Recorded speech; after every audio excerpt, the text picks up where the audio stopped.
दोस्तों, improvement exam के ऊपर आप लोग के बहुत से क्वेश्चन थे जो कि मेरे को मेल के द्वारा कमेंट के द्वारा प्राप्त हुए हैं। वह क्या क्या थे कि इम्प्रूवमेंट क्या थ्योरी वाले दे सकते हैं या असाइनमेंट वाले दे सकते हैं। ठीक है, क्या इम्प्रूवमेंट पेपर नॉर्मली लोग दे सकते हैं, नॉर्मली मतलब जिनका नंबर कम आए हैं, ठीक है, वह दे सकते हैं, या फिर जो फेल हो गए हैं क्या वह भी अपना इम्प्रूवमेंट का एग्जाम दे सकते हैं, या फिर जो अभी बैक दे के आए हैं क्या वह इम्प्रूवमेंट का एग्जाम दे सकते हैं। ठीक है, और क्या क्या है हो गया कि इसके बाद क्या वह कब तक के लिए आवेदन कर सकते हैं। मान लीजिए हमारा रिजल्ट आ गया, रिजल्ट आने के बाद हम एक विषय में पास हो गए, पास होने के बाद हमने देखा यार कि चलो एक साल रुक जाते हैं, इसके बाद इंप्रूवमेंट का डालेंगे। तो ये टाइम ड्यूरेशन कितना होगा, इसको समझना आज हम समझ लेंगे इंप्रूवमेंट एग्जामिनेशन के बारे में अधिकतर चीजें। ठीक है, बाकी आप चैनल में नए हैं तो प्लीज चैनल को सब्सक्राइब कीजिएगा और बाकी अधिक से अधिक लोगों तक शेयर कीजिए। ठीक है, चलिए समझते हैं वीडियो को।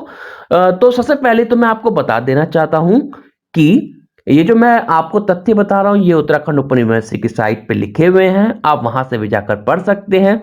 तो ये क्या है, केवल वही परीक्षार्थी सुधार परीक्षा यानी कि इंप्रूवमेंट एग्जाम दे सकते हैं जिन्होंने उसी सेमेस्टर या वर्ष की सभी प्रश्न पत्रों की परीक्षाएं मुख्य परीक्षा एवं ग्रेस के रूप में उत्तीर्ण की हो। यानी कि जिनकी जिनके सब्जेक्ट में जैसे कोई मान लीजिए पास है, सब कुछ पास है, लेकिन किसी के सब्जेक्ट में WG लिखा हुआ है विद ग्रेस या फिर C लिखा है। ठीक है, सुन लीजिए, NC लिखा है तब नहीं, अगर आपके रिजल्ट में G लिखा हुआ है, WG या फिर C लिखा हुआ है, ठीक है, तो आप उसके लिए क्या कर सकते हैं, आप उसके लिए अपना इंप्रूवमेंट एग्जाम दे सकते हैं। ठीक है, आप उसके लिए अपना इंप्रूवमेंट एग्जाम आराम से दे सकते हैं, उसमें कोई प्रॉब्लम नहीं होगा। अब ऐसा भी होता है कि हमें सेमेस्टर बैक लग गई है, मतलब सेमेस्टर कह रहे हो असाइनमेंट बैक लग गई, थ्योरी बैक नहीं लगी, तो उसमें भी आप थ्योरी का भर सकते हैं।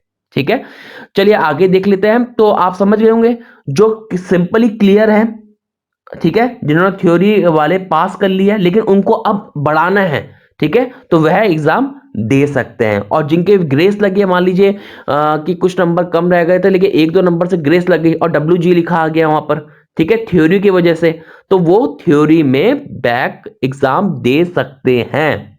ठीक है, तो देखिए दूसरा क्या है कि सुधार परीक्षा केवल लिखित परीक्षा हेतु मान्य है।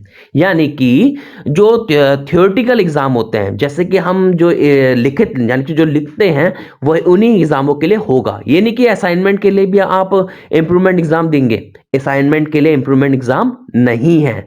एग्जाम किसके लिए है, थियोरेटिकल, जो हम थ्योरी के रूप में लिखते हैं, जो 80 नंबर का होता है ना, सिर्फ उसी के लिए आप दे सकते हो। ठीक है, अब पढ़ लेते हैं अगला कि बैक परीक्षा के रूप में उत्तीर्ण परीक्षार्थी सुधार परीक्षा देने हेतु मान्य नहीं होंगे।